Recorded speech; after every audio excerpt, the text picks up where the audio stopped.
Good morning, what is up guys? It is No Help and welcome back to another video today. So it's September 24th, 2025. We get the interface uplift. So let's talk about some of these known issues at the moment. So we're aware that the Bounty Hunter worlds did not rotate as expected this week. Apologies for the mix-up. They will revert to their correct rotation in the next week's update, switching over to the expected rotation B. We're aware that the new set effect bonus isn't fully working for Virtus, to be cold fixed. Interface uplift changes. So this week brings in the first batch of changes from our interface uplift blog. Let's take a look. Chugging barrel improvements. So tired of jumping back and forth between your bank and potion storage just to top up your chugging barrel? We hear you. Now when you hit the load button, your barrel can snatch potions from both the bank and potion storage at the same time. No interface gymnastics required. That's actually a very nice quality of life update, making the chugging barrel even better. There's even a new bank setting, so you can decide whether your barrel raids both storages or just the one you've got open. To keep things crystal clear, chat messages will tell you exactly how many doses came from each spot, so more potions, less clicking. And this is the bank settings menu, and you can see now that there is a option for chugging barrel only fills from currently open storage. You can turn that on and off. Multi-cannon. Ever wish you could load your Dwarven multi-cannon with just the right number of cannonballs without wasting a single one? Now you can. The new Load X option lets you pick exactly how many cannonballs to feed your cannon, so you can go on siege mode or just tickle a few mobs. Handy in spots where you can place a cannon to pull in aggression, but are otherwise barraging down stacks such as smoke devils. That's actually really interesting, because at first, even when reading this, I was kind of like, what's the point in that? But that's very nice. So you could literally just like lure the mobs over and then load 5 to 10 cannonballs, lure all the mobs over and then burst them. Very cool, very handy. And as you can see from this picture, that's sort of a new option added there. Load X, you could probably even like swap this or whatever, right? And yeah, you could load X, put 5 cannonballs in there. Very cool. Want to change your default load? No problem. The amount can be customized right in the settings menu. Very cool. So you don't even have to, you can kind of set one, so you can load 5 if you want, and then every time that you actually just click to load it, it will just load the 5. Very good that they added this into the settings. Barrows prayer. Nothing ruins a Barrows run faster than not noticing your prayer getting snapped by those spooky brothers. To save you from accidentally running dry, we've added a chat message that pops up whenever your prayer is drained, right alongside the classic floating face effect. So as you can see in the bottom here, your prayers have been drained. That's some pretty overpowered gear for Barrows, just saying there, Jagex. Now it's crystal clear when your prayer's taking a hit, so you can react faster and keep that HP from falling. So bank all your shame at TOB. So dying in the Theater of Blood is never fun, but reclaiming your loot just got a little less soul crushing. So the top death chest now has a bank all button. So simply unlock your chest, hit the button, and all your items will be sent straight to your bank in one click.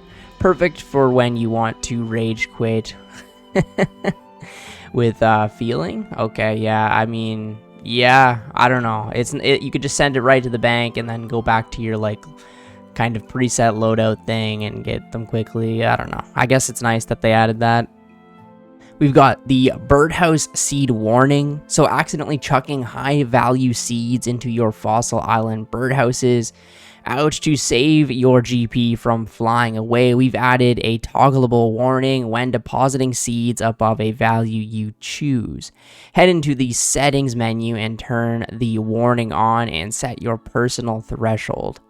That's actually kind of nice. I mean, most people just use like very dirt cheap seeds, like the hop seeds, but I mean, I don't know. Some people have thousands and thousands of seed from from master farmers, and they might just be chucking them in, and instead of, you know, they might be like Harlanders or something, but they're actually Renars. So it's a good update. When you try to plonk in a pricey seed, a friendly chat message will pop up, making sure you're really sure before you commit. I literally said Renar, that's hilarious. So Renar seed is valuable. Use the seeds in the birdhouse or don't use the seeds in the birdhouse. So now your birdhouses can stay full without your bank taking a hit. See every bonus, big or small. Ever worn a piece of Inquisitor's armor and wondered if that tiny 0.5% damage and accuracy boost was really doing anything? Or if your graceful boots were actually helping with run energy? We've fixed that. The set effects menu now shows the bonuses from each individual piece of an outfit, as well as the full set bonuses if you've got the whole thing equipped. Whether you're rocking partial Inquisitors, graceful, or one of the many skilling or combat outfits with tiered bonuses, you can now see exactly what each piece is contributing. That's actually very nice. I need to see this in game. Well, time to put on a crazy outfit. We got the rune crafting at top right here, the prospector legs. We need to get a helmet or something like that. I will get the, I guess, pyromancer hood. So we got some crazy ass outfit right now. We also technically have the graceful cape on and the spirit angler boots. So let's see these set bonuses right here. Yeah, it just kind of goes in a list like this and shows everything. Very nice. So as you can see, you know, the graceful, the 3%. We got the 10% from the of the eye bonus, the spirit angler 0.2%, the prospector 0.6%, the pyromancer hood 0.4%. Yeah, this is actually a really nice update to show you exactly kind of what your gear is doing, right? So if I put my regular angler outfit, the full outfit back on, right, it will show that I get 2.5% more XP for fishing, and I obviously also have the graceful cape on. Yeah, no more guessing. Your stats window tells the whole story. Equip your gear, check your boots, and feel smug about every little bonus you earn. Yeah, it's actually kind of nice, honestly. I didn't really know if it would. I guess it kind of shows here that it will scroll. I didn't know how much it would scroll, though, if you wear a lot, but yeah, it does. So suggested worlds made clickable. So tired of manually switching worlds for your favorite mini games? Now on the grouping tab, the suggested worlds for each activity is a clickable button. So say for Blast Furnace, the suggested world, you just click that and boom, you are there. Very nice. So click it, confirm the prompt, and you're in the recommended world without any extra fiddling. Whether you're heading to fishing trawler, barbarian assault, or any other activity with a suggested world, hop to it. Okay, so we've got other changes. So fire and infernal capes will now keep their fiery texture when teleporting instead of briefly swapping to a static version. Yes, that's actually right. Excuse me, but I've only got the fire cape. We don't have an infernal cape. So yeah, when you teleported before wearing this cape, it kind of like paused the animation. I do know that for sure. So let's just go ahead, teleport right back here to the crafting guild, and now it stays. As you can see, whenever whenever you teleport, it will stay. I'm so used to the max cape. Oh my god. But yeah. Yeah, that's actually kind of cool. Fix the Slayer Cape perk so players can now get back to Zuck tasks as intended. And then we fixed some blocked ground near Taverley that was stopping players from walking through. The 4 bandana eye patches can now be used for a clue that requires a bandana. Bandana eye patches once again have the correct color inventory icon. The Ring of Stone and similar items no longer break you out of being tethered to scenery at Temporis. And the new icon that denotes mobile users is now automatically hidden in the Bounty Hunter lobby area.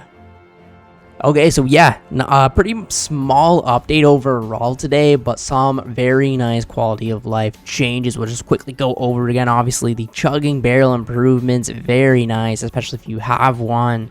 The multi-cannon is actually huge, especially like they were saying in the blog, right? You can just load 5 at a time to kind of lure the creatures over to burst them. And obviously new settings in for this as well. Barrows telling you that your prayers have been drained, not really that important overall. A new bank deposit sort of for your items at the Theater of Blood for when you rage quit. The Birdhouse seed warning, not the biggest deal either, right? Just don't use your Renars, but again, a new setting you can turn on for this, very, very cool. I think my favorite one overall from today is seeing your bonuses big or small. Obviously, that's actually huge. And honestly, these adjusted worlds making clickable so you can hop to them very quickly is going to be a game changer, especially if you don't have Runelite, having to go through all those worlds and actually find it, or you might just want to look it up, this adjusted world. Now you can just hop right to it. This might be really good for people on mobile as well. And other than that, just some random changes to things in the game. So yeah, not the biggest update overall this week, but definitely a good one. Well, thank you guys so much for watching the video today. If you did watch the whole video, comment fish down in the comments below. Appreciate it as always. Thanks for watching, and I will catch you in the next one. See ya later.